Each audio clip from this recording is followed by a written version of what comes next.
Қайырлы күн, қайырлы кеш, достар. Бүгін мен сіздерге EGOV-тан егер ECP кілттеріңіздің срогі уақыты бітіп қалса, соны қалай онлайн аламыз, сол туралы көрсетпекшімін. Ендеше кеттік. Ең бірінші кілтіңізді қарайсыздар. Мысалға мен мына жерде қарап отырсаңыздар, 17 августқа дейін, тамызға дейін, 17 тамызға дейін, бүгін бізде 18 міне датаны қараймыз, 18 август. Кеше менде уақыты біткен тұғын. Енді бүгін таңертең уақыты біткен тұғын. EGOV-ға қазір кіре алмай отырмын. Кілт жарамайды дейді. Оны тексеріп көруге болады. Қазір енді мынандай проблема болып жатыр. Сіздерде Mozilla, Firefox, Google деген сияқтандай браузерлер болса, Mozilla'да соңғы кезде проблема өте қатты болып жатыр EGOV-ға байланысты. Сондықтан Google-мен жасаңыз, Google Chrome'мен. Google Chrome браузерін орнатып алыңыздар. Мына жерде кіреміз. Давайте мен қазір кіріп көрейін сіздерге көрсету үшін. Сізде бұлай батқан кезде, мынандай шығып жатса, қараңыздар, басам, NCLR сізде орнатылмаған дейді. Компьютеріңізге орнатып аласыз. Менің видеомда бар NCLR-ді қалай орнату керек. Пускке барамыз, қараймыз. NCLR менде бар, бастым. Мына аст жағында қарасаңыздар, сағат жақта NCLR пайда болды, менде жаңа жоқ тұғын. Енді барып выбор сертификатты бассам, менде шығат көрдіңіздер, соған кіреміз. Так, осы жерде аутсаға барамыз. Мына жерге паролімізді жазамыз. Паролімді жаздым. Бірақ истек либо не наступил срок действия сертификата выбранного ключа. Көрдіңіздер, уақыты бітіп қалды деп тұр. Сондықтан оны қалай аламыз? Кеттік, EGOV-ға басамыз. Басқаннан кейін получение аст жағына түссеңіздер, просто на главной странице басты беттен аст жағына түссеңіздер, получение ECP удаленно деген бар. Соны басамыз.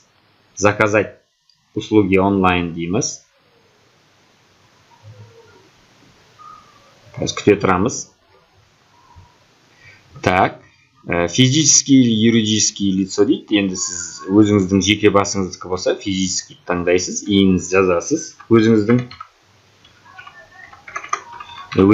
жаздым. Отправить запрос деймін.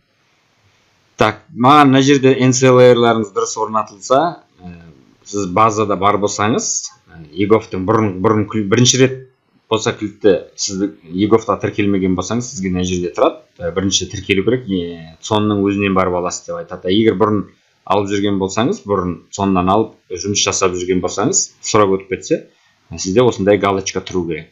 Удостоверение личности дейсіз, перейти. Паспорт емес, удостоверениені таңдаған дұрыс. Одан кейін телефоныңызды жазасыз базадағы. Мен өзімдікін жазам, сіздер өздеріңіздікін жазасыздар. SMS келді, қазір SMS-ті жазасыздар.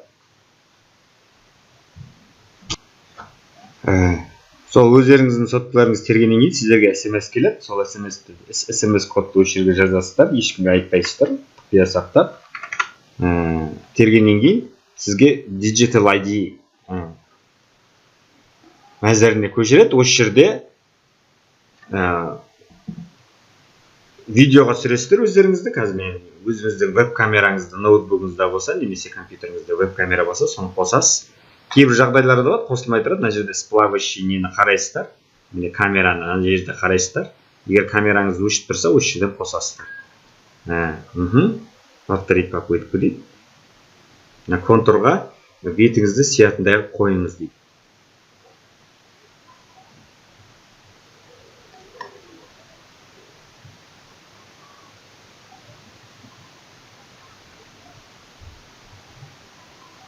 Так, осылай айтқанын орындайсыздар.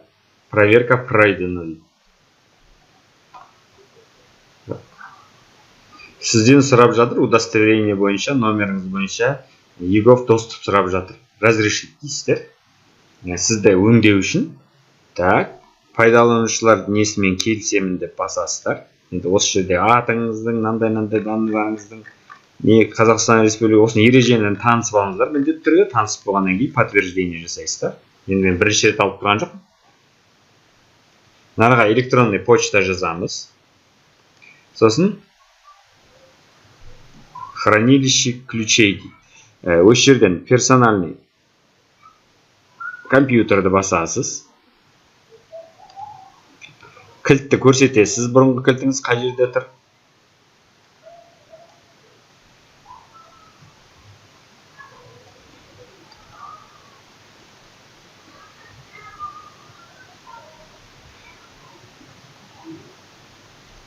Осы жерге, қай жерге сақтайтыныңызды көрсетесіз.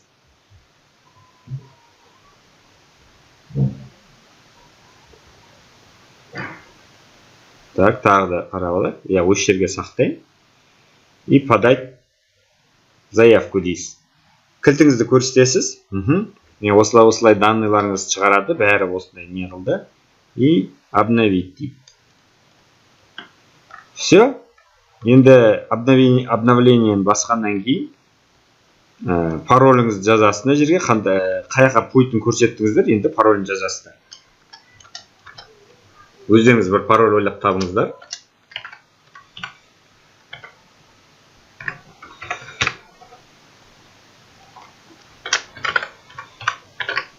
Бұрынғы пароліңізді қойсаңыздар болады. Мына жерде енді желательно әріп бір спецсимволды және санды қолдану керек. Мысалға мен бұлай жаздым.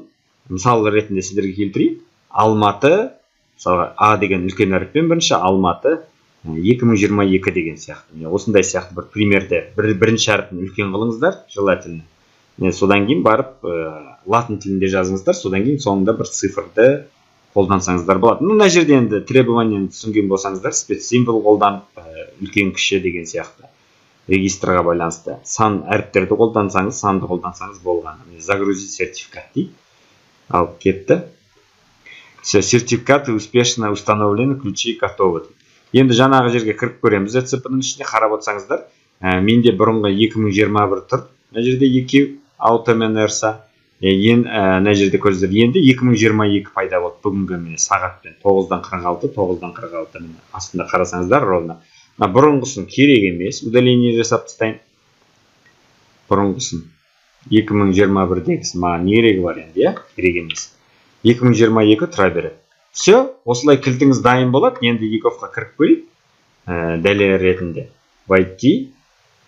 ECP дейсіздер. Енді сіз логин парольмен кірмейсіз. ECP кілтпен кіргеннен кейін ECP-ны таңдаймыз. Мой компьютерге басамыз. Кілтке кіреміз. Алса. Парольге жазамыз. Жаңағы өзіңіздің ойлап тапқан пароліңізді.